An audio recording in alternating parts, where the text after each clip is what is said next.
welcome to my channel. Today I'm here with my cup of Tim's coffee and my cozy socks on because today I'll be sharing with you guys my end of year favorites. And there's quite a few things I've set out here today, and so let's get into it. Bandit today is my assistant today who's knocking everything over, but that's okay. I think I'm gonna start off with fragrances. So the two most worn fragrances this year for me has been Orpheon by Diptyque and Initial Atomic Rose. I think these two have been the two standouts in my collection this year. They have been the ones I gravitate to the most. Orpheon's a much cleaner scent, whereas Atomic Rose is more like a perfume scent where it's a bit more cloying and sweet, but both of these are the ones I love the most and will definitely repurchase if I ever run out. And next, we should get into the book categories. Oh, hi Bandit. This year, I didn't get to read as much as I hoped I would have. Still read quite a bit, and I think these are some of my favorite books from this year.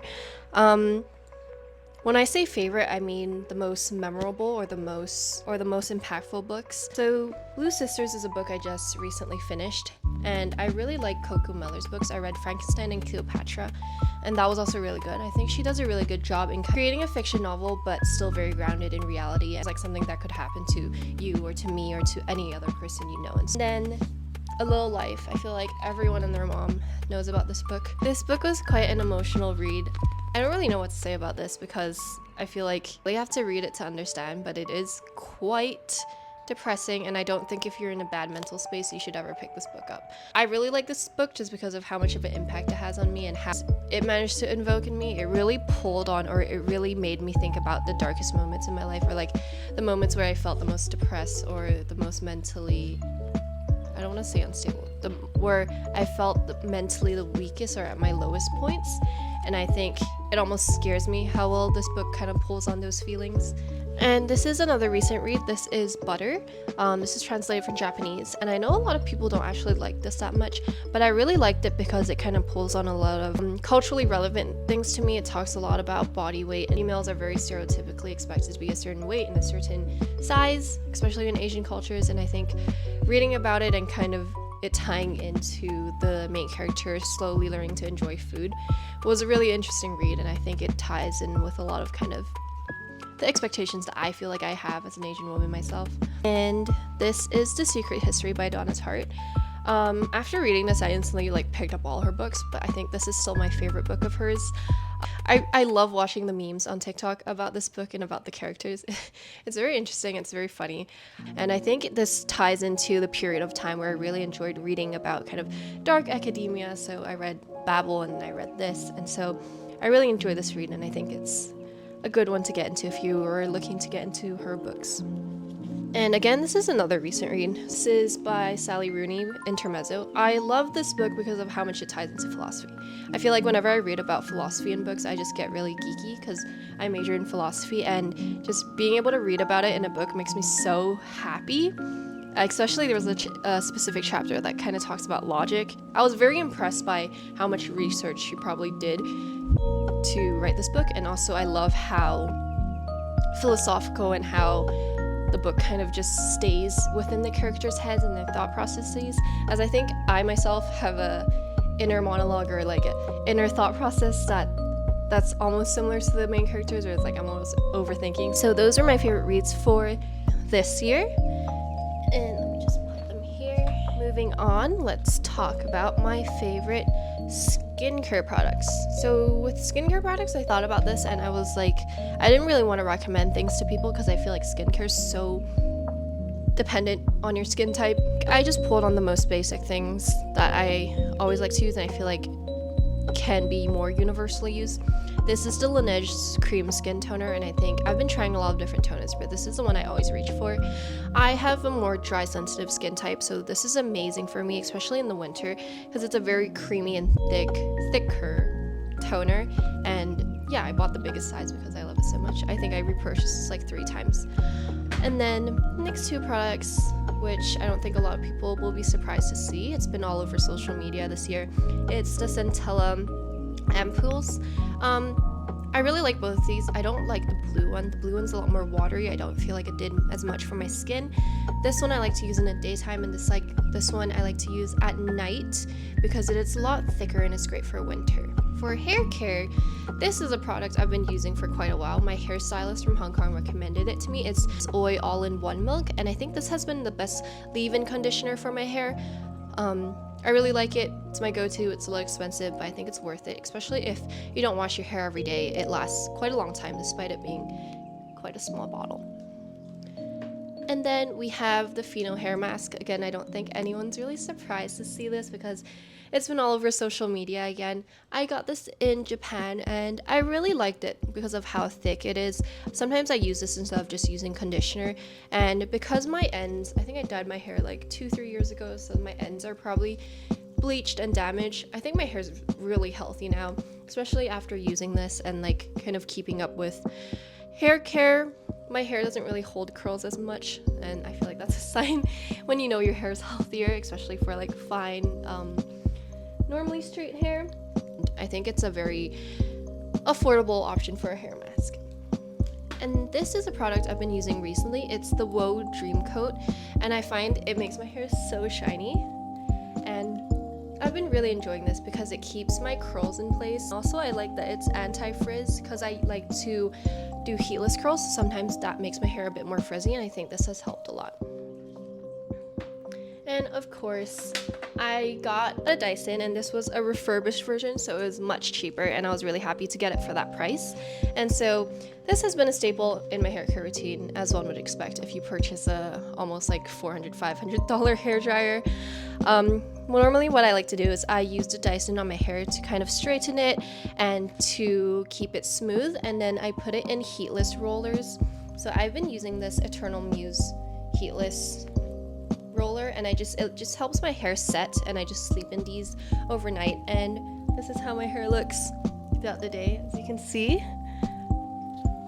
And moving on to the makeup category. So I feel like I play around with a lot of makeup. It was a little hard for me to choose, but these are my current favorites, or some of the favorites. Some of these I've had in my routine for a long time. For example, the Can Make gel liner. This I've been using for 2-3 years. This is the only eyeliner I use. I don't really use liquid liner anymore. Gel liner is so much more forgiving and easy to use. You just tightline your eyes and then you drag it out a little, and it gives you the perfect wing. I would highly recommend it to anyone who struggles with doing eyeliner because I feel like this makes my routine so easy. And I've also been using these Can Make powders. These are basically the same. This is just a new one. This one is one that I'm running out of. I love the Can Make powders because they're so affordable, and I also love the look they give. It's a very soft, it's called a marshmallow finish powder, and definitely gives the vibe of like the little powder on top of a marshmallow, and I love how it fits in with my skin color. I think I gravitate towards more Asian makeup because I feel like it fits my skin tone and just the looks I want more, and yeah. And I've also been really loving the Chanel Lush Beige Water Fresh tint. I've been trying to find a really good kind of BB tint style, like skin tint style product, and I think the Chanel one still does the best. It's very hydrating and it gives a very sheer tint that smooths out your skin but also doesn't feel heavy at all. It's really expensive, but I cannot find anything that does a better job than this.